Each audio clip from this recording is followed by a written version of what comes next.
Long weekend, a little hiatus. November 2nd. Boys are back in town. Back The at it. boys are back in town, and I could not be happier. I am in a great mood, Ryan. I don't know about you. I'm fired up. It is 11 o'clock. I'm a little loud, but I'm feeling great. How about yourself? You just called me Ryan. That was pretty interesting. Hey, I'm professional for the viewers, you know? Not used to that. that's, But no, I'm feeling good. A little break. that's good to hear. Change a few things up on the podcast, make it a little shorter and sweeter. Yeah, exactly. I mean, I do see it. No one's going to watch our fat asses talk for an hour, so we got to shorten it up, make it easier for the viewers to watch and enjoy, and give us feedback as well. Yeah, quick and easy. So without further ado, let's get into the first topic. Start banging these bad boys out. Hot takes. Let's Hot takes. let's get it, baby. Let's get it. World Series. Go Royals. World Series finale. Baseball's over. It's over. It sucks to say that baseball's over. It's not very exciting to say that baseball's over, but it's over, and it's something that we have to deal with.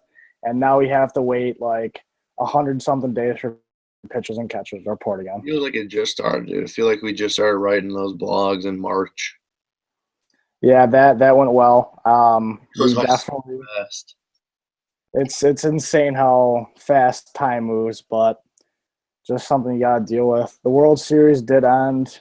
We have a 4-1 Royals World Series winner. The Royals are good. The Royals are great team. They play baseball together very well. They're a very well-rounded team, but that doesn't take away the fact that the Mets absolutely choked it away. But then, yeah, the Royals are good. The Royals are good. Combining the Royals being so good with the Mets choking it away, the Royals are going to win 1,000 times out of 1,000. Yeah, the Royals play baseball the right way. I don't know, it reminds me a lot of JCA, like just watching them play it. It reminds me a lot of college baseball teams and how they play, like just so aggressive on the bases, play good defense, and just the term like putting pressure on defense, like that's what they do. Like they hit little bleeders, little ground balls, but like it's not like striking out like the Cubs do. The Cubs don't put pressure on teams. The Blue Jays didn't put pressure on teams. Like they just hit long extra base hits. The Blue Jays just put pressure, and that wears on you. Like you're gonna make the play a couple times in a row, but that keeps happening. Like it's gonna get to you. You're gonna crack, and when you crack, we're gonna be there and be taking advantage of it, and we're gonna be the aggressors, and that's why they have won the World Series and were one win away from the World Series last year. Like that's how you play baseball. Good pitching, good defense, a good bullpen, putting pressure on teams and being the aggressor. That's how you play, man. That's how baseball's played. Yeah, speaking of being the aggressor, there was the play where Duda caught the force out at first, and Hosmer is going home. In any other circumstance, there's no reason Hosmer should be taking home right there, but he knew, like, okay, we're going to put the pressure on them. They need a perfect throw to get me out. They can make a throw. They can make a throw. You just need to make them make a throw, and Duda needed to make a perfect throw to get him out, and it was the furthest thing from a perfect throw, and that is why the Royals are your World Series champions in 5 games. Stuff like that, man. And even in the 9th inning, dude, no one really talks about this, but in the 9th inning, I forgot who it was. I can't remember who got out. Maybe it was Escobar who led off the 9th with a walk against Harvey. I think it was. Or maybe it was Kane. And then he stole second base with no outs. People are like, why are they stealing second base with no outs? Down 2-0. Next pitch, Hosmer doubles, he scores. Like just being aggressive like that, no matter what, it makes a difference. I love how they play baseball. Absolutely. It's awesome. And since baseball's over, I guess we're looking ahead to next season. The Mets open up next season at Kansas City as they raise the banner and get their rings. That will be interesting. That will be entertaining television. Not only they get to open up against the people that they lost to, but I just can't wait for baseball. It's over, but I'm already excited for the next season. Yep. Oh boy. I'm pretty first time that's ever happened. That's awesome. Yeah, I can't wait for that. I just can't wait for baseball. One little quick baseball note.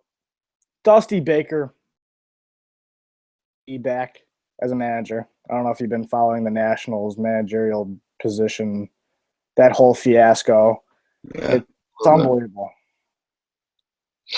They had Bud Black, and they came to terms apparently, but then something fell through, and now it's appearing that Dusty Baker, toothpick, may be the Washington Nationals' new manager. that'd be awesome. I love Dusty. I heard something that Wally Backman was going to be the head coach of the Nationals. I wish Wally Backman would come back in some form in Major League Baseball, if not for the Chicago White Sox. I'd love to have him over Robin Ventura. I'd love to have anybody over Robin Ventura. That would be unbelievable. Wally Backman in the Major Leagues. Never seen it. Just type in Wally Backman on YouTube, and you'll know exactly what we're talking about. You would love him. Everybody loves him. If you hate him, then you're wrong.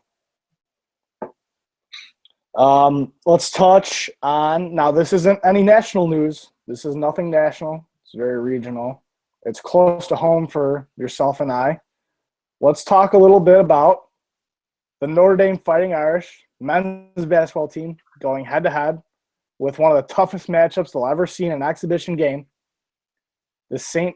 Francis, or Fighting Saints? Fighting Saints, right? Fighting Saints. You got it.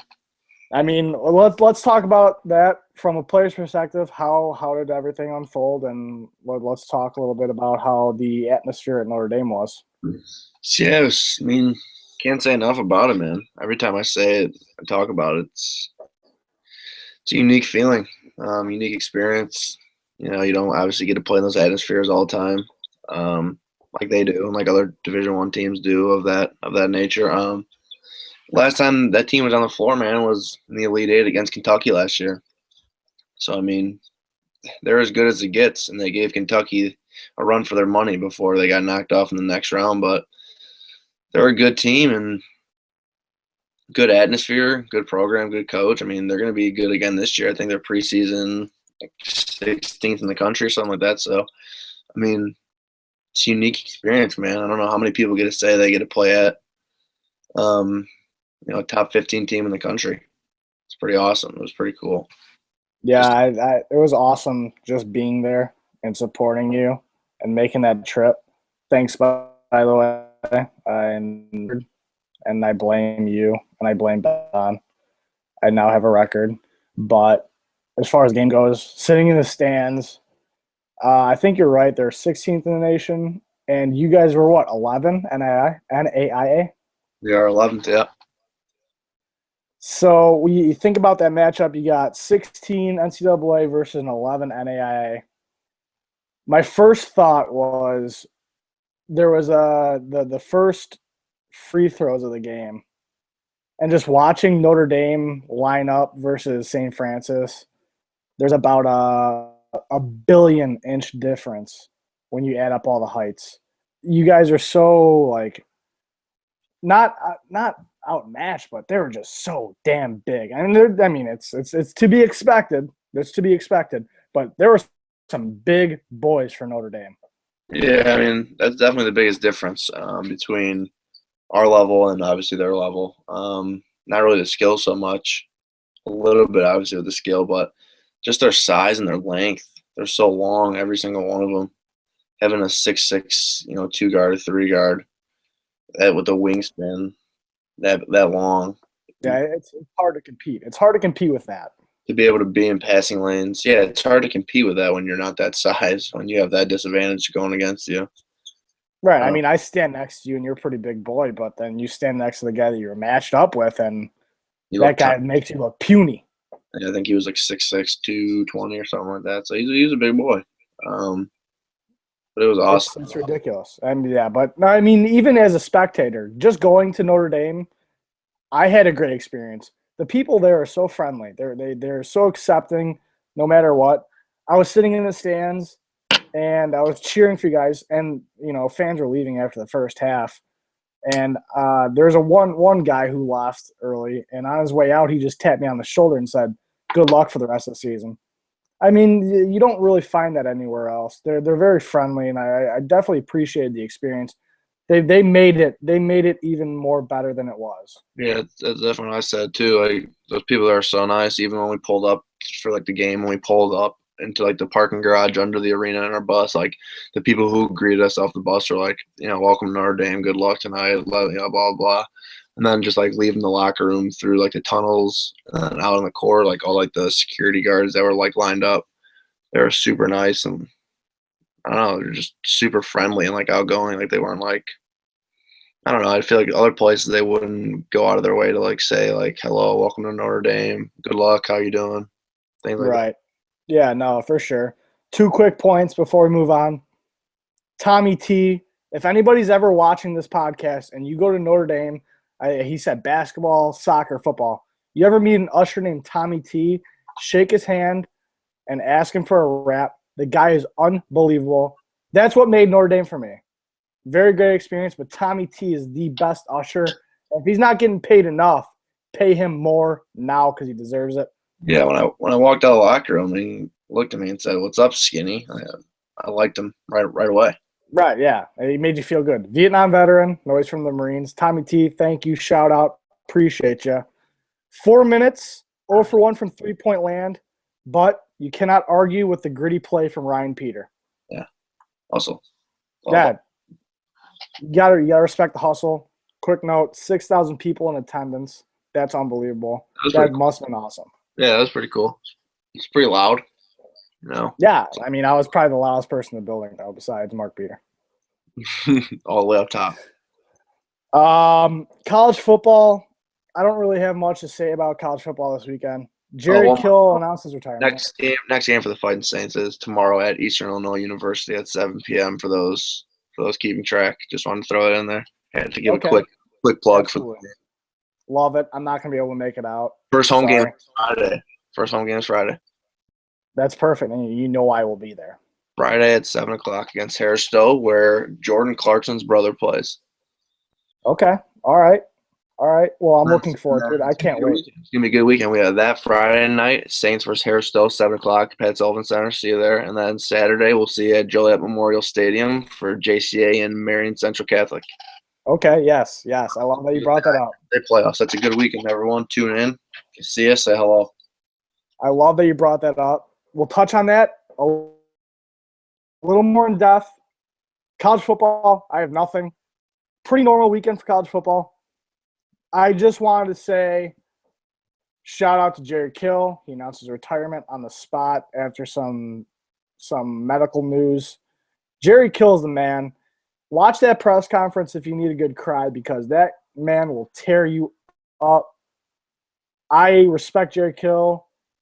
I really wish it didn't have to end this way, but he's had some problems, and I understand as a man, you don't want to be seen on the sidelines in the condition that he could be in sometimes. And he doesn't want to coach in the press box. He just wants to be Jerry Kill, and I respect that. Best of luck, Jerry Kill. Take care of your family. Look after your grandchildren. They'll be great. College football love. Have a happy retirement. Anything, Petey? College football? No, nothing really. It's a couple weeks old, but speaking of retirement, Steve Spurrier obviously retired. My boys, the Gamecocks, love them. Spurrier was awesome. If you have anything from the online dynasty, I don't know why I haven't got a phone call yet. Maybe it's coming up, but yeah. Throw that on a resume. We'll see how far that gets you. I don't see why it's not up there. I mean, national championship, rush records, but that's a topic for a different day that I can go on for hours about. So we'll save it. Absolutely. We'll move on to NFL. I don't know. Did you watch much pro football this weekend? A little bit.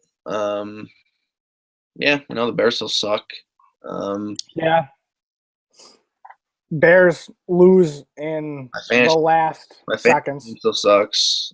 Everything sucks, really, with football that I'm following. So. Yeah, football this year has been very underwhelming. I don't know why. The Bears lose in the last seconds this week. Lose on a field goal to the Vikings. They stink.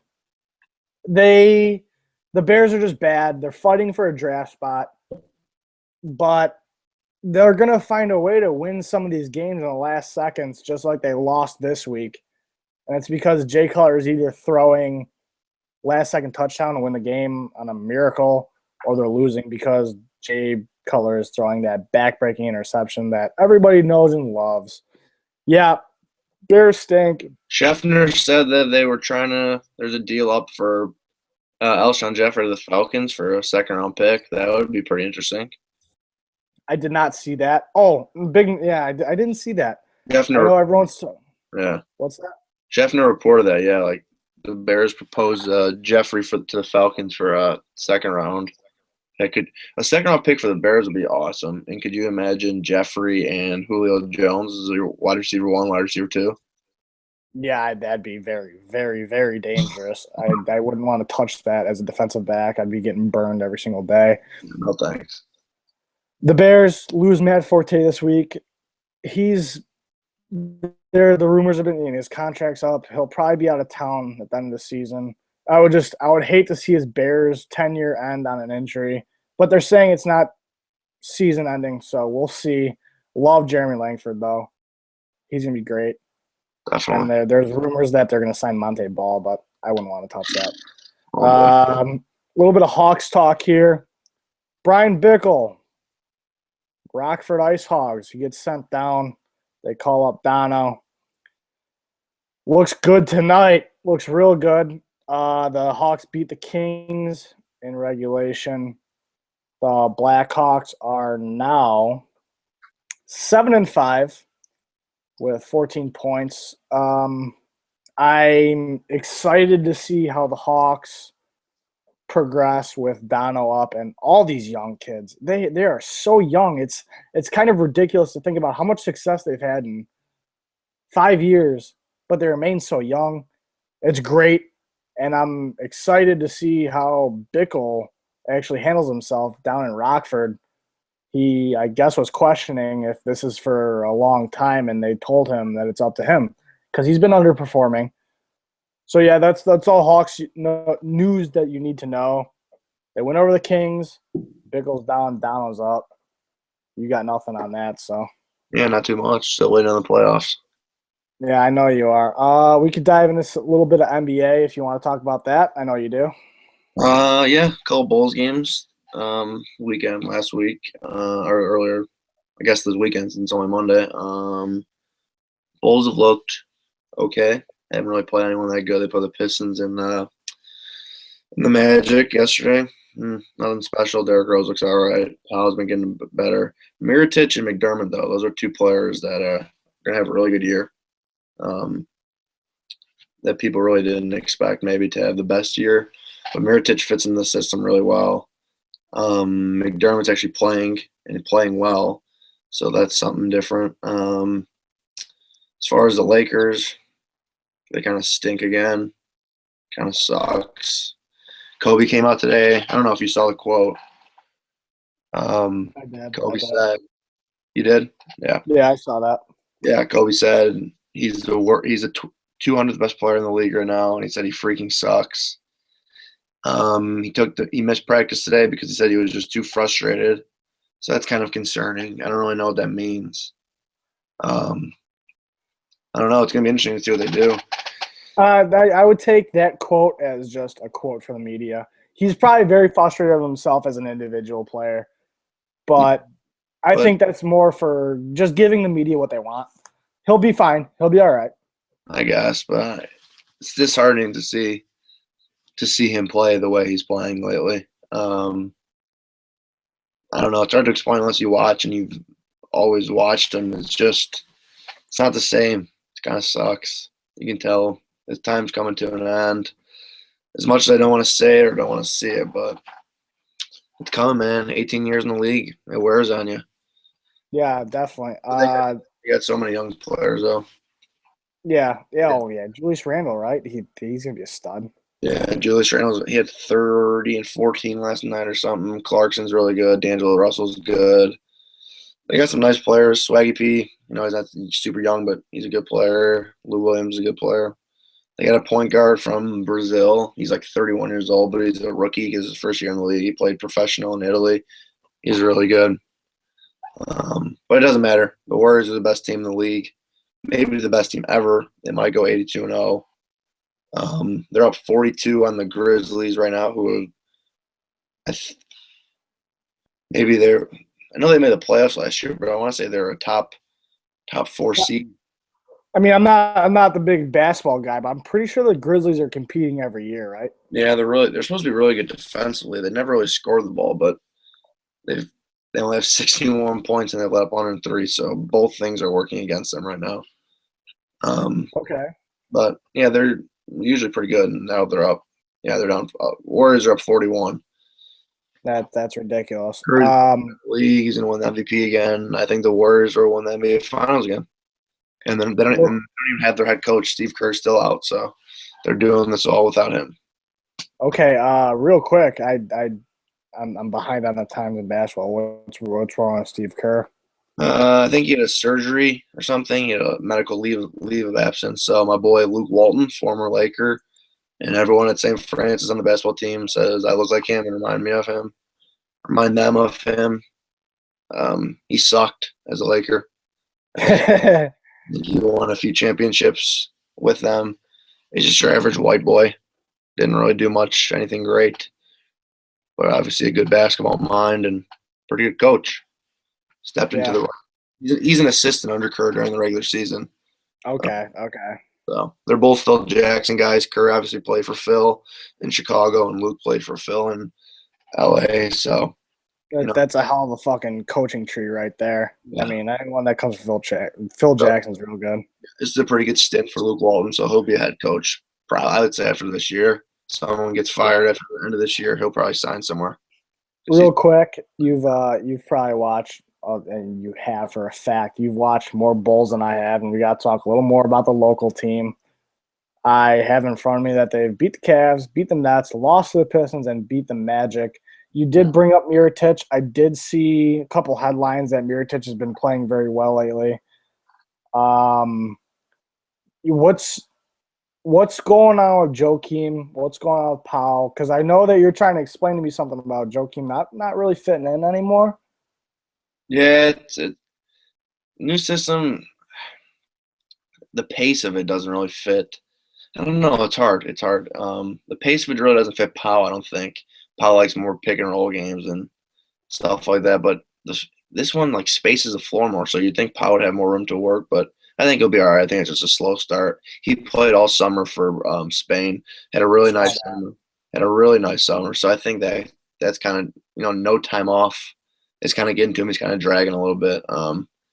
I think you would think that the Bulls would say something about that too, but I guess it's just Pau Gasol. He's going to do what he wants to do. They could be too, but yeah, I don't know. I think he maybe just needs some time, kind of regroup, get back to the NBA because FIBA and NBA are completely different. So yeah, you might just need some time to get back into the swing of the NBA. I feel. Joakim, yeah, I don't know. After he won the Defensive Player of the Year, he hasn't really been the same. Hoiberg is more of like an offensive guy too, so he doesn't do much offensively. Thibodeau played him 80 minutes a game, obviously exaggerating. Yeah. He played him all the time because he is a defensive guy, and that's why the Bulls have struggled defensively this year too. Not having Noah out there, not having Gibson out there as much helps the offense, but hurts the defense. But it's working for them. They can score the ball as long as they can get some stops. They'll be okay. But yeah, you won't see much of Noah, except when you need him defensively. So Powell will be all right. Real quick, what anything on Derrick Rose? Is he performing? Is he not performing? I couldn't tell you. I kind of like his hair. I know people don't like it a lot, but I'm a fan of it. The mask is pretty cool. I love the mask. Anytime there's a mask in NBA, I love the mask. Especially when LeBron was wearing it and he had the carbon fiber mask. Yeah. And they didn't take it off. It adds a little flavor to the game. No, Rose has been okay. Nothing special. He's the new Derrick Rose. He's Derrick Rose 2.0. He's not the Derrick Rose dunking on everyone. Yeah, definitely. We'll see if he can stay healthy then. Who knows? This guy, could be the limit again if he's healthy. But that's it. All bases on those two knees. So we'll see. But McDermott and Mirotic, I'm telling you, watch those two. They're gonna have breakout years. Mirotic, I know. I don't watch enough basketball as much as I should, but I like Mirotic. I like Mirotic. Talking about Jimmy Butler, he's obviously really good. Yeah, Doesn't get I'm talked surprised. about as much because he's just so consistent that people just expect him to be that good and stuff. It's not like Derrick Rose battling injury, Mirotic and McDermott being new, Joe Kim not playing, Powell struggling. He's kind of just like, yep, there's Jimmy Butler averaging 22 a game, doing whatever he's doing. So, Right. Yeah. The Bulls will be good. They'll be fine. yep, they'll probably be a 2 or 3 seed in the East. Yeah, the East is very weak too, so maybe Maybe depends on the Cavs, I guess. them and the Cavs up top again. Nothing new. Same Yeah, narrative.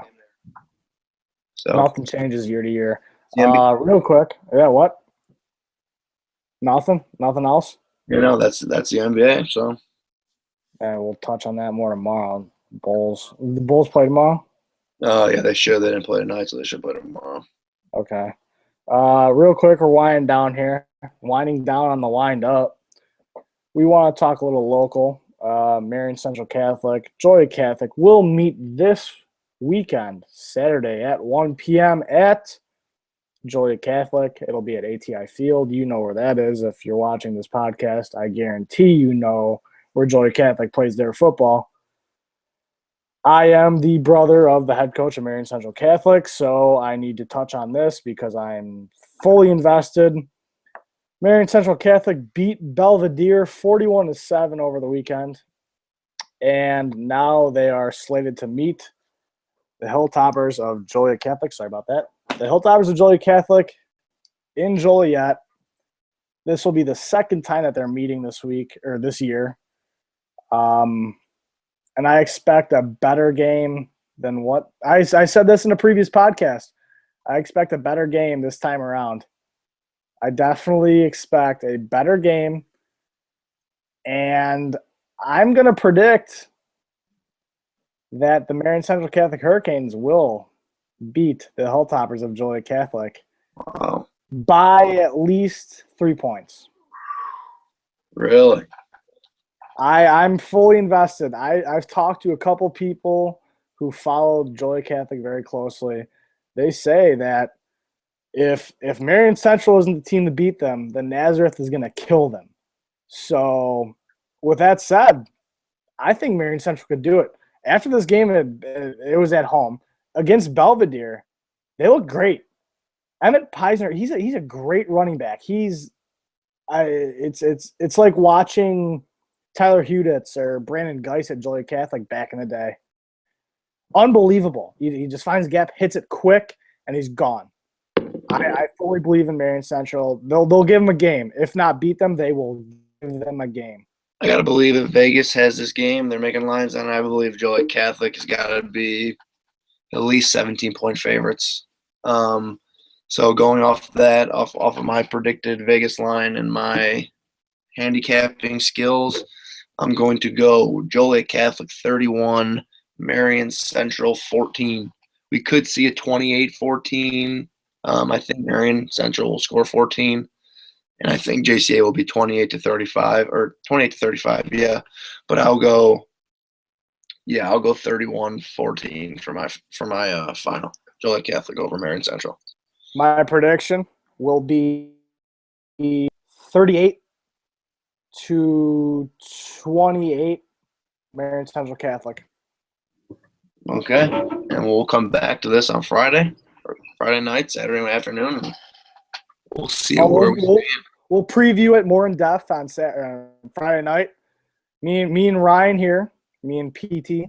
Thursday. Ryan, PT. We'll do it Thursday night. Yeah, absolutely. We'll do that. We'll come back here. We'll talk about it. I don't know. We don't even have a schedule here on the wind-up. We're just winging it pretty much. We're figuring out our schedule here. Might do a little in-person wind-up Friday night on the conclusion of the game. Do a little wrap-up of the game. And the wind-up together on Friday, maybe after the game. A live wind-up. That'd be great. Yeah, so we'll leave it at that and get back after it tomorrow. Well, that's all I got. So unless you got anything else, I'm good for tonight. No, let's get back after it tomorrow. All right. I'll see you on the side, Ryan.